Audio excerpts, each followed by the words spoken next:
Hello, I'm Gordon Buchanan and welcome to Beneath the Baobab, the Conservation and Communities podcast from JAMA International.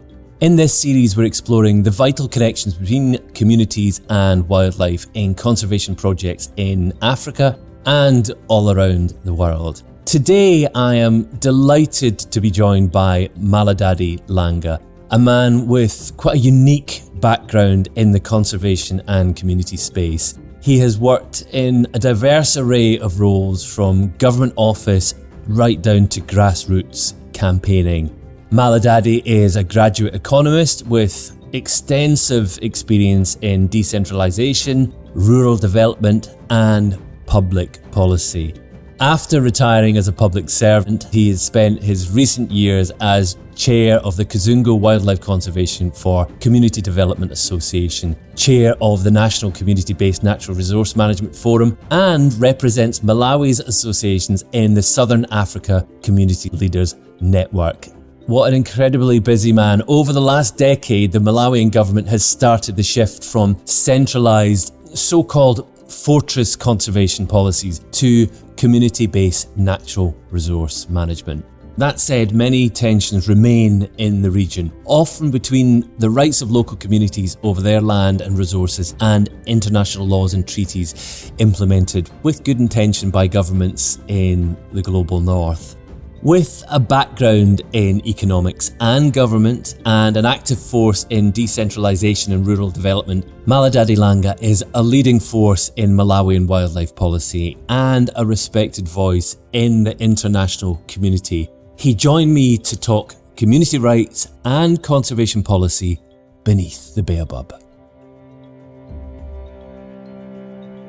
So I've been reading up about you, and your background seems quite unique, but actually perfect for a leading role in conservation in Malawi.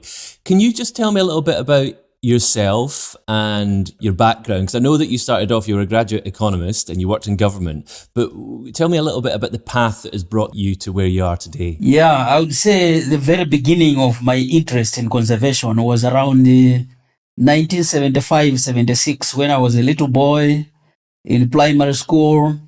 And around that time, our village was nestled in beautiful miombo trees. And then there was this government farm which was being opened. This is a Virginia tobacco farm. And they used to send maybe 10, 15 tractors to come and fell the miombo trees. And the entire village was outrageous. I was outrageous too as a little boy. But there was nothing we could do. These are government tractors from a government farm. So we couldn't protest, but they wiped out all the miombo trees.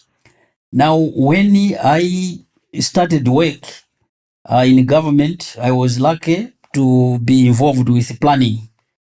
And my planning normally is integrated. So I dealt with a lot of environmental issues. And that rekindled my memory as a child when I saw our beautiful forests being felled down by government farms. So my interest in conservation and the knowledge about the link between conservation and development grew during the time I was with the government. Now, after leaving government, when I went back to my village, I found that the work we were doing at a policy level, conceptual design, consultations with communities, with stakeholders on environmental policies, had actually crystallized into something concrete on the ground. And that the Department of National Parks and Wildlife was now establishing community associations as a way of enabling communities to participate in the management of Kasungu National Park. So instantly, I fell for it. That's how I joined the Village Natural Resource Committee as an activist in conservation. And from this Village Natural Resource Committee, I went into the Executive Committee. And from the Executive Committee, I was also entrusted to establish a national level forum for coordinating the many associations that are in Malawi. And through that, I found my way with the Community Leaders Network, which is again a regional network coordinating CBNRM organizations in the SADC region. So basically, this has been my journey. Yeah, and that event when you were a small boy and seeing government tractors coming in and felling the trees, that I suppose maybe without that particular event, it sounds as if it was actually quite a pivotal moment that you just saw the injustice of something like that. You and the village and your family valued those trees, but you had no say over whether they stood standing or whether the government came in and cut them down. Yeah, precisely. I remember we used to ask our parents to say, but why can't you complain? Why can't you go to the village headman and complain that these people are damaging? They were cutting trees literally on the edge of the village. Even now, I feel angry because when I hear people being arrested when they go to fetch firewood in the national park, I hit back sometimes to say, look, you are the same people, the same government that actually destroyed our trees in the 70s. So, yeah, you are perfectly right. That was a really pivotal and a moment of change for me as far as conservation was concerned. And whatever happened later in life, it simply rekindled the fire of the 1970s. And I suppose over your life and over your career that you've seen a huge amount of change, and you've seen, I suppose, positive change in how wildlife areas and national parks are managed. Malawi used a top-down fortress conservation process, creating protected areas sort of isolated from the people that actually live there. So you, across your life, you've seen that change happening, moving away from fortress conservation. Can you just explain for the listeners what fortress conservation means and give us an idea of what changes have been put in place over the years? This fortress conservation refers to the conception of conservation as perceived from an elitist position. You remember the beginning of conservation in Africa, the story of conservation starts with the colonialism. And the colonialism was more about separating people along some value judgments. So when they came to establish these protected areas, they were established on the basis of, I would say, foreign values and foreign moralities, which we as Africans normally would contest. So fortress conservation is a conception of conservation established on the basis of separating people from nature. And yet people and nature are intrinsically supposed to coexist. So because of this conception of separating the two, you have coming in place militarization. They need for rangers to keep people away from the protected areas. And yet these protected areas were created from within communal lands, and people were evicted, displaced, and disempowered. And now they are being told, suddenly you are now poachers, whereas these people have been hunting for food. You are now encroachers, whereas these people have been cultivating in this land as their own land. So the meaning at the bottom of it all of fortress conservation is the type of conservation that keeps people, seeks to separate people from wildlife, and at the same time, it is also based on contested values and moralities in terms of use cases. What do you use wildlife for? Why do you save wildlife? Others will say we want it for intrinsic value. Others will say we want it to support our survival, our livelihoods. Basically, that's the essence of fortress conservation. Command and control people that side, animals this side, no interaction. Yeah, it's actually both those words that you use, fortress conservation, the militarization of conservation. It creates a them and us scenario. But of course, your family, your community, were living in that area way before the national park was even established. I know that the militarization of conservation is something that you are very concerned about. Can you just expand on that, what you mean by that, and give us an idea how it actually affects local communities? Because it's all about this modern view of people protecting animals, and we see them in fatigues, we see them with guns, but that's very focused on protecting those animals. It's not about actually caring for the needs of local communities. Yeah, actually, again, based on the same conception of conservation, where you want to separate people from nature or people from wildlife, they need their roles to keep people away. And how do you keep people away? You have to use force. It becomes now a security issue. But people, because they have their own livelihood needs, They will still go to fetch firewood, to fetch water, maybe to fetch mushrooms, sometimes even to kill a small animal. But then they meet rangers, and these rangers are armed. So in the process, you know what can happen. People can be harassed, people can be abused, and people's human rights can be violated. I think we need some sort of a paradigm shift, because right now there's just far too much money being spent on buying guns, military fatigues, and military rations, and all that military gear that you can think of. Yet, this money can as well be spent on addressing the problem at source. In my career in conservation, what we have come to see, to realize, is that most of the people who are arrested by these military people are actually people who have gone into the park for survival. So, do you really need guns to address their problem? You don't. All you need to do is these huge sums of money which are being spent on militarizing conservation. Put part of this money into restoring agriculture productivity. Put this money into small businesses for our youth and women. Put this money into basic infrastructure for education, health facilities, and the like. And you can stem the flow of encroachment on these protected areas. This militarization is actually a futile exercise. It is translating into an arms race. As the rangers are given sophisticated guns, sometimes the criminals also go for more sophisticated guns. So even the villagers, they also improve their arms.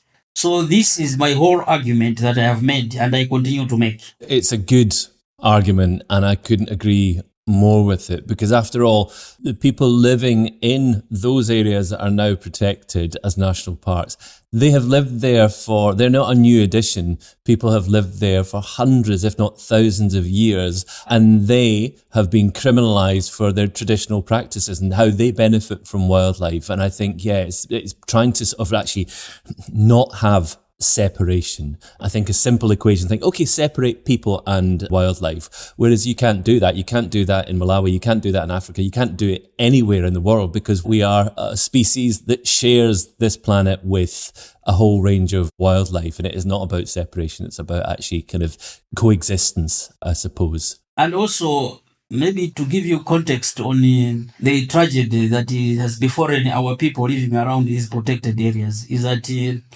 they have farmed this land for over 100 years. And as you are aware, extension services has largely collapsed in Africa, not just in Malawi. So agriculture extension is almost non-existent. So now people are farming using their own basic knowledge, and the agriculture productivity is going low. So even now, when people buy fertilizer, because the soil fertility has depleted, this land has been degraded, the fertilizer response rate is now also going down. So people have no option but to look at this fertile land, which is now a national park. So that's why I say, let's address the problem of declining soil fertility. Let's address the problem of land degradation in the communities, so that they don't have an incentive for encroaching in the park. That's it, exactly. It's sort of people are being, and communities are being criminalized, not through greed, actually just to survive, to find enough food for their families. So that journey that has, I suppose, started sort of across your life, and thankfully things have changed and moved away from that sort of fortress conservation. What are the positive changes that you've seen nationally and specifically around Kasungu National Park in the recent years? Yeah, to begin with, we now have a very progressive policies across the environmental sectors, and all of these policies, whether it's forestry, fisheries, wildlife, they all accommodate communities, and they all provide for community participation and also benefit sharing. So that one is a huge gain for us compared to the 1970s and 80s and 90s. And then also, based on the same policy, we now have communities organized around associations. They are able to engage with the government officials in a formal way. And for Kasungu, we have signed a co-management agreement with the Department of National Parks and Wildlife. We get our share of 25% of revenue from the park. So I think these are huge changes. When you walk around the communities, they see the long-term value of the park, because the best way to benefit from Kasungu National Park is to protect it, allow the wildlife population to grow, so that maybe 5 years, 10 years from now, we can get our tourists back. And then those tourists are the ones who bring us the money, either through our businesses or through employment. So people understand this basic argument, and they are tolerant. Because I suppose a lot of people think, well, tourism is this silver bullet to conservation. It's good for wildlife. It's good for local communities. But obviously, it's not going to supply 100% of every family's income. So agriculture is still a key part of the livelihoods of people living around Kasungu. Does tourism sort of rub up against sort of local conservation ambitions, or does it work? And pre-COVID, I suppose, sort of the tourism comes back. Is that sort of what people are pinning their hopes to, the people that live alongside wildlife and live next to the national park? The reality is that Kasungu National Park, I think because of the low wildlife population in recent years, tourism has gone down. But then still, people living around the park used to get a little bit of money from tourism. But of course, you cannot compare to the levels that people would get in Kenya or in Zimbabwe. But at our level, we used to get some money pre-COVID. But then when COVID struck, since we had depended on the foreign tourists, the whole thing collapsed. So there was no tourism income. Lodges around the park and even the one inside the park literally closed. And now things are slowly improving. But we have also learned one lesson, and that lesson is that the authorities need also to start promoting local tourism, because local tourism can be more resilient than foreign tourism. Now things are improving. That's good, but I suppose poverty and hunger is still part of life, not just in some areas of Malawi, but across different regions in the world. And I think it's obviously very hard to pay attention to the rules and regulations and laws and policies when you're just simply seeking food and clean water. And I think that's sort of the future for wildlife increasingly around the world is not ignoring people and their fundamental needs. Because unless you take care of communities' fundamental needs, their right to exist and survive and have a prosperity in their lives, you can never sort of almost, in some ways, wildlife is secondary to that, because I suppose people and wildlife should not come, one shouldn't come in front of the other. They should both be considered equally. You just recently returned from the African Protected Areas Congress in Kigali. I know that you were sort of dissatisfied with COP26. How did the Congress go in Kigali? Were you happy with the discussions that were being had there? Yeah, I think the Congress went on, I would say it was a success, because the community side, all the issues that are of concern to us were taken on board the Kigali call to action. For instance, the key issues, I can just mention some of them that all communities were concerned about, like putting people at the center of conservation. And this is against the background of eviction of people from protected areas, dispossession of people, human rights abuses, militarization. So the basic call from us communities was, can we take a second look at this conservation model and ensure that we put people at the center of conservation, so that conservation works for people. That one was unanimously taken on board, and it is there in the final Kigali call to action. Then the other issue had to do with land rights. In most African countries, communities are basically squatters on their own land because they don't have secure tenure. And this was a rallying cry again at APAC. And our colleagues up north of Africa and East Africa, who are pastoralists, we are looking for corrective land rights, recognition of corrective land rights. And for some of us from Southern Africa, we are saying yes, corrective land rights and individual tenure. So all these issues again found their way into the Kigali call to action. It is there clearly. And lastly, and most importantly, there was this issue about the direct funding to community organizations. Because right now, a lot of money is claimed to be going to communities, but this money is literally captured by international conservation NGOs. The statistic that is now available is that only 1% actually reaches the community level, which is basically the point of impact. So that call too found its way in the final declaration. So we are largely satisfied with the outcome of APAC. You're never going to reach a point where everything is good in conservation. It's not sort of, I suppose there are short-term goals and long-term goals, but as the world changes for wildlife, for community, as the climate changes, with the uncertainty that we live with in the planet, this is sort of, I suppose your work will never be finished. Are you happy that sort of the voices of your community and your country, and I suppose the whole continent of Africa, are you happy that things are moving in the right direction and that people's voices, the voices that matter, are actually being heard? I think they were very accommodating to IPLCs, indigenous peoples and local communities. They gave us ample space. We had 2 days of our own pre-Congress workshop where we deliberated our issues freely. And then we also, all of us moved into the main Congress. It's the right direction if only the actions at the call can be acted upon. We are heading in a positive direction. And you've touched on this, the sustainable use of wildlife. Trophy hunting is one of these key areas of conflict that international treaties and protocols rub up against the rights of local communities. That is sustainable utilisation of natural resources. What are your concerns when it comes to trophy hunting? Because that's sort of one of those sort of very contentious issues out with, I suppose, in the global north. People think, okay, it's easy to say that trophy hunting is bad, so let's ban that and it's going to be good for everyone. Can you just expand a little bit of what actually sort of, that strict control of using wildlife resources, what that actually means on the ground and how it affects local people? That perception from the global north is based on this neo-colonial conception of conservation, where you want to separate people from wildlife. And yet, we all know that wildlife and people have lived together and have supported each other.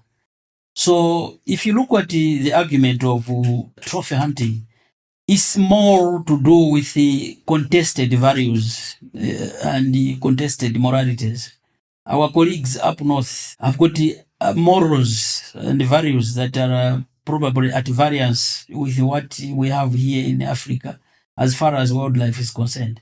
For us, wildlife is fundamentally tied to our livelihoods. It has been and it continues to do so.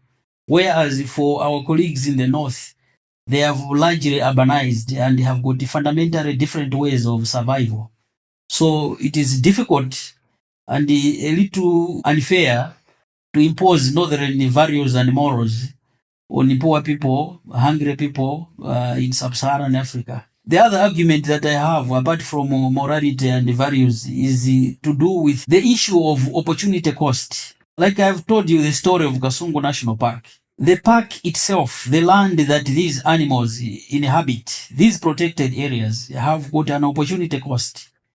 If the animals were not there, our people would be cultivating this land. So if we are going to keep wildlife there, then the wildlife has to pay its way. And one way of making wildlife pay its way is through trophy hunting.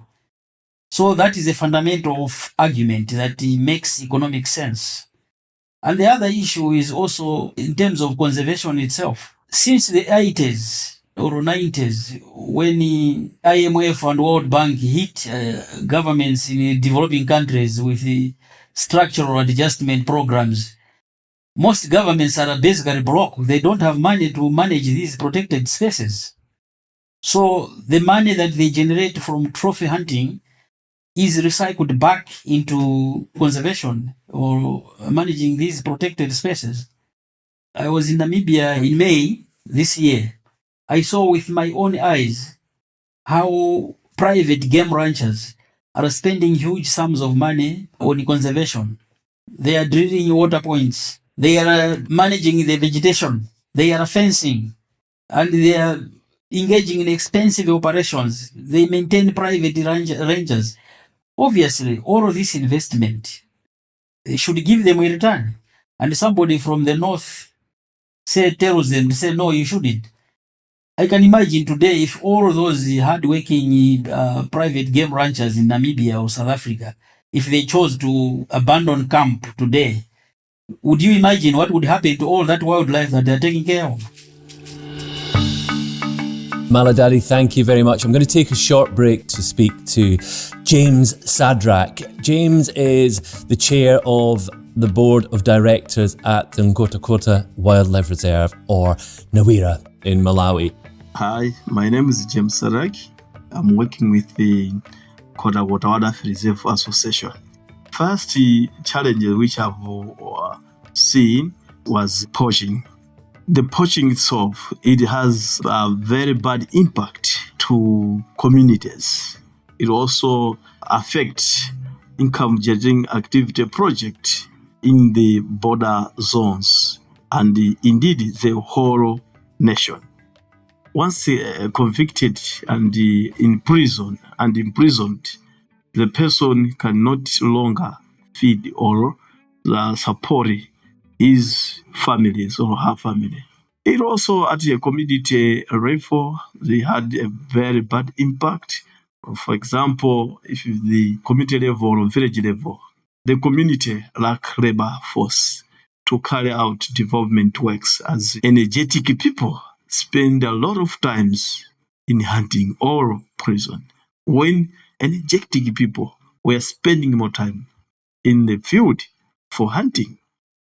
And if they have met with the law enforcers, mostly poachers were punished and put into the prison. So most of them are prisoners. So they cannot support their families, they cannot support the community for development works.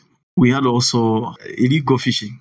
The importance of fishes, such as mpasa, are becoming rare because the fishermen were catch a fish, fishing the small fishes before multiplication. We had also the challenge of encroachment. This we are facing in several protected areas, mainly in our country, Malawi, as well as in Kota. People were cutting down trees for farming, for timber production, for charcoal production. The impact of the encroachment was the increasing incidence of human and world conflict because they are living very close to the park. They also disturb all of vegetation of the protected areas. They also introduce new species to the protected areas because they bring new species of trees, new species of animals, and they're also compromising the concept of buffer zones. We have experience of conservation and the good relationship with the government because first, government has put decentralization in environment and natural resources management. This program is in response to the decentralization process. What is emerged is collaborative management, which we call CM. All protected areas in Malawi are working with the community through collaboration management concept, which aimed to develop a sustainable and interdependent relationship between protected areas management and other stakeholders, especially neighboring rural populations, by ensuring a direct flow of benefits from the protected areas being managed to these stakeholders and to the participations of all relevant parties in the management of natural resources. From this, we have very good relationship with the government, and we also interdependence one another. It refers to all parties sharing not only rights but also revenues, sharing, also resource use. We are not just sharing only the rights of managing the protected areas, but also we are sharing the revenues which are generating from the protected areas. As an organization, we decided to have a strong link between the management of the resources and the benefits generated by the management activities. The means that the benefits deriving from the use of the resources should go direct to entity, to the organization, community organization, as representative of the community.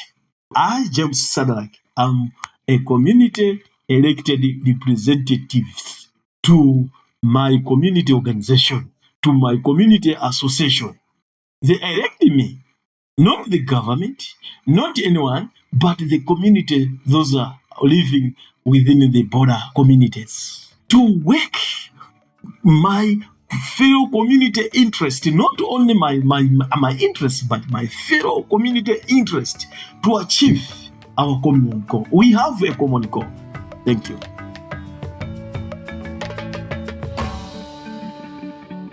Thank you so much, James. And now we're going back to Malidadi. Malidadi, there's been some recent developments in the national park in Kasungu with the translocation of a herd of elephants from Luwande. Can you tell me what's actually happening sort of right at the moment with that? The context is that Kasungu National Park had been depleted of its elephants. Actually, at one time, we only had about 100 elephants. So one little park known as the Luwande National Park had an overpopulation of elephants. So an arrangement was made to translocate these elephants to Kasungu National Park. The Department of National Parks and us as communities, we discussed, we agreed. But then the fence in Kasungu National Park has not been completed. Much as you would have preferred to start bringing in the animals after the fence was completed, these animals started arriving last month. So the first lot that came, 46, actually some of them broke out and have so far killed 2 people. One in one area, another one in another area. Last week we heard that another group of elephants also broke out of the park and they went roaming into the villages scaring people. So it's an issue that is raising tension among communities and it's raising alarm. People are quite frightened. I would say we are quite frightened. We have planned meetings where we want to meet with the department, with the IFO. I don't know if African Parks will come because IFO and African Parks are the ones who are facilitating the translocation. But we would like to talk to them to assure us about the fence, that as they have already started moving the animals, if they can also simultaneously be working on the fence, because it is only about a third which has been done. And then also we would like them to assure us on the response rates when our people report the incidence of these elephants in our villages. They should come in good time to take them out of the villages. And also, we also want to raise the difficult issue of compensation because already 2 lives have been lost and these families are in anguish right now. But as far as I know, there is no compensation provided for. So as a community association, it's our job to raise these difficult questions to say what happens to these families. People are very, very alarmed about what has happened because, I mean, you get the elephants, the first road, within a week, they kill 2 people. Now you start wondering what happens when all of the 250 elephants come and they stay here for over a year. How many people are they going to kill? So that's the whole issue. My appeal, definitely, when we have managed to meet them, my appeal will be not to stop the translocation. We accepted it as communities, but rather to push them to finish the fence. And then we see how the fence performs. Otherwise, we are going into uncharted territory as far as the security of our people is concerned. I'm really kind of intrigued when I was reading about you and your breadth of experience. You are kind of perfectly placed as a modern day conservationist. So I'm intrigued in your journey from an economist to being part of the government to the work that you do today in conservation. Do you feel fully equipped, given that you grew up in a village, you saw the problems from a very early age, but you've kind of been on quite a journey? Is this how you expected your life to turn out? It was a natural course for you to go from economist to conservation? No, actually, it wasn't natural, I would say. My ambition was when I retire, I would go into farming. But then it is this brush with the co-management arrangement or the new wildlife policy. When I heard about it, I instantly jumped on board.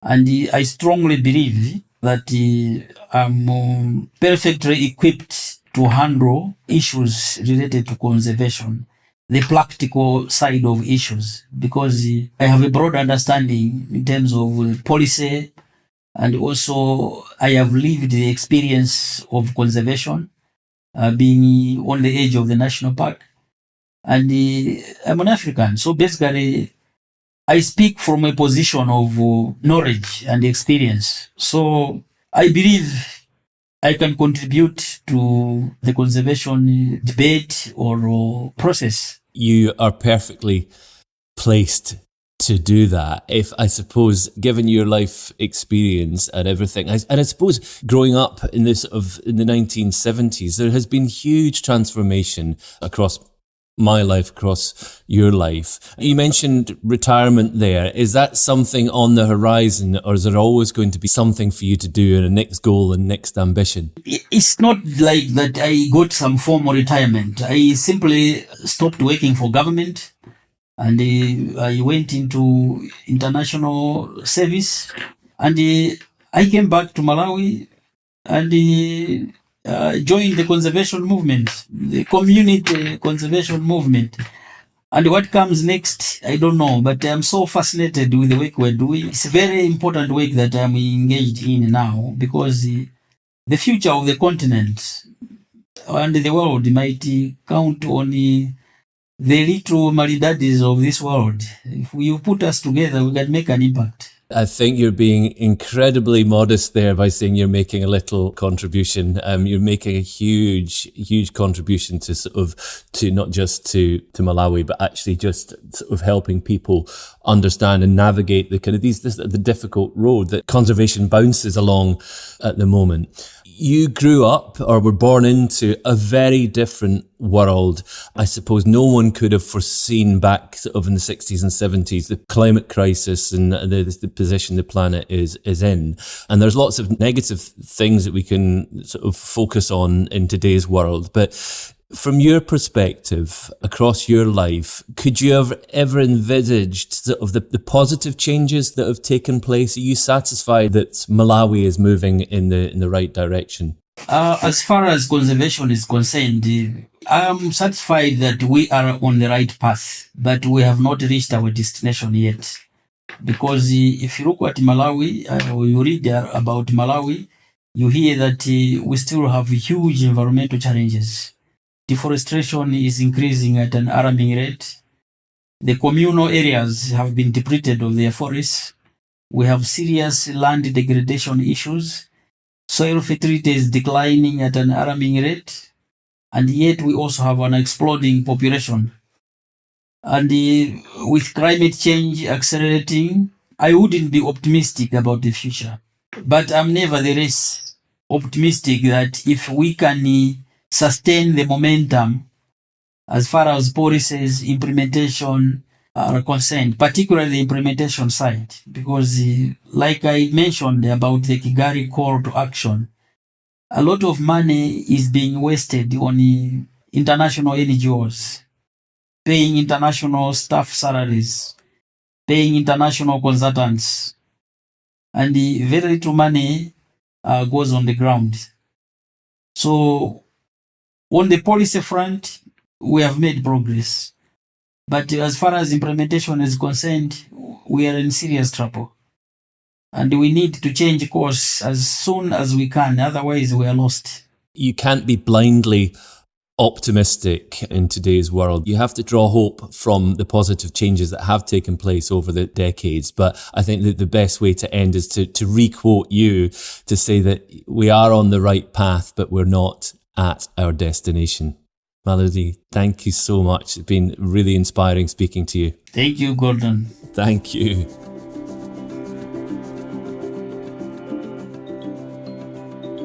It's truly been a privilege to chat to Malidadi. His experience in government and policy making has brought an understanding of both sides of the conversation and the tensions within, whilst ensuring the best possible outcomes for the communities he represents. Our conversation laid bare the issues that present themselves when local communities feel disempowered by their own governmental or international policies. But it would appear that there have been tremendous strides forward in decentralisation already, with more power being put into the hands of those who live on the land. If you'd like to find out more about Malidadi, the Kasungu Wildlife Conservation for Community Development Association, the National Community-Based Natural Resource Management Forum it's part of, or the South African Community Leaders, take a look at the links in the show notes, or just visit the website jamainternational.com to explore more amazing international collaborations. Make sure you follow or subscribe to this podcast in your favourite app. Jama International are passionate about conservation and well-being for people and planet, and know it's crucial to open positive dialogues and share ideas. If you'd like to share this podcast, please do so with the hashtag #BeneathTheBaobab on social media, or maybe just start a conversation with a friend. I'm Gordon Buchanan, and you've been listening to Beneath the Baobab.